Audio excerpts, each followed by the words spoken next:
मध्य प्रदेश में पंचायती त्रिस्तरीय चुनाव बिना ओबीसी वर्ग के नहीं करने पर खुशी जाहिर करते हुए इंदौर के कांग्रेस पार्टी द्वारा चिमनबाग मैदान से संभागायुक्त कार्यालय तक पद यात्रा निकाली गई।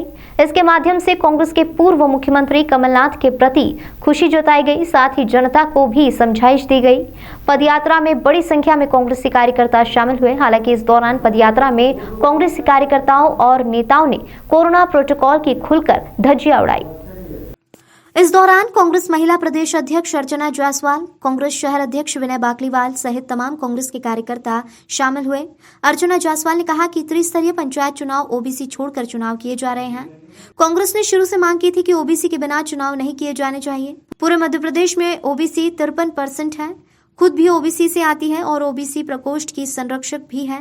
प्रदेश में अब ओबीसी के बिना चुनाव नहीं कराने की घोषणा के बाद उन्होंने कहा कि इसके लिए कांग्रेस ने लड़ाई लड़ी है। कमलनाथ ने 27% ओबीसी आरक्षण की लड़ाई लड़ी और उन्होंने विवेक तनखा भी कोर्ट में गए। ओबीसी आरक्षण के बिना चुनाव हो ही नहीं सकता, लेकिन भाजपा फिर भी नहीं मानी और चुनाव की प्रक्रिया जारी रखी। अब भाजपा सरकार को वस्तु स्थिति समझ में आई है और ओबीसी वर्ग उनसे नाराज न हो जाए, इसलिए चुनाव निरस्तीकरण के लिए राज्यपाल के पास गए हैं।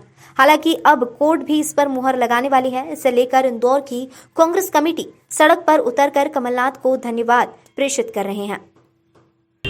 आप सभी को पता था कि अभी जो चुनाव हो रहे थे पंचायत के त्रिस्तरीय पंचायतों के, तो उसमें ओबीसी को छोड़ के चुनाव हो जा रहे थे।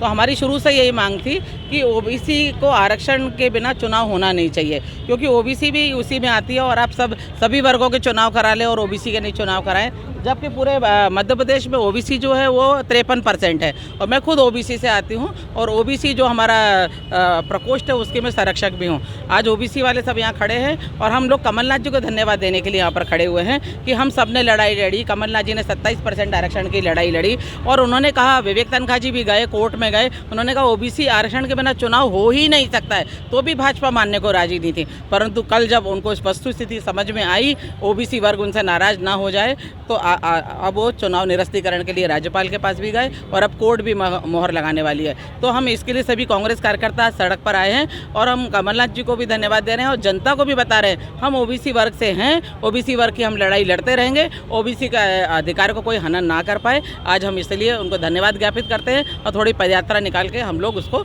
सांकेतिक रूप से हम लोग चलेंगे यहाँ पर। लेकिन देखिए बीजेपी जो कितना झूठ बोलती है आप सबसे भी छुपानी है। जितने भी आज तक जो चुनाव कराए हैं उन्होंने सब कोरोना के कारण कराए और कितने लोग काल कबलित हो गए और अभी भी वो चुनाव करा जा रहे हैं। उनकी रैलियाँ आप देखो, उनकी बोलते हैं शिवराज सिंह चौहान मास्क लगा के आओ कि डिस्टेंस बना के रखो, और आप परसों भी आए थे, आप देखो कहाँ पर डिस्टेंसिंग की थी, कहाँ पर मास्क थे। उनके लिए सब कोरोना खत्म हो जाता है, सब चीज़ खत्म हो जाती है। झूठ का वो पुलंदा बनाते हैं और बिल्कुल झूठ बोलते हैं। जनता को हम लोग सच्चाई करेंगे। आखिर सत्य की विजय हुई है और कांग्रेस इसमें जीती है और आगे भी वो सब वर्गों की लड़ाई लड़ती रहेगी और जो भी चुनाव होगा उसमें कांग्रेस जीतेगी। कोरोना के मामले